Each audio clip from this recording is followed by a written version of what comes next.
के नबिर्सौँ भने सबै कुराहरू भइसक्दा मान्छेले खान छोड्दैन र खानाको बिजनेस कहिले पनि कम हुँदैन। नमस्ते, म सुनिता नेमाफुकी, उद्योग वाणिज्य महासङ्घको कार्यकारिणी सदस्य। नेपालको अहिलेको बुमिङ क्षेत्र र आउँदै गरेको कर्पोरेट सेक्टर भनेको एग्रिकल्चर हो, कृषि हो।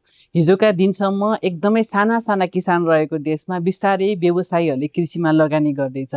त्यो व्यवसायीहरूले लगानी गर्दै गर्दा चाहिँ तपाईहरू जो एसएलसी दिएर बसिराख्नुभएका भाइ बहिनीहरू, तपाईँहरूको विभिन्न अरू क्षेत्रसँगै यो कृषि र पशु क्षेत्रमा रहेको हाम्रो +2 जस्तै रहने यो 3 वर्षे सिटिभिटीका कोर्सहरू तपाईँको एउटा क्षेत्र हुनसक्छ। किनभने नेपालमा बिस्तारै कृषिमा कर्पोरेट हाउसहरूले लगानी गर्दैछ, कृषिबाट उद्योगहरू चल्दैछ।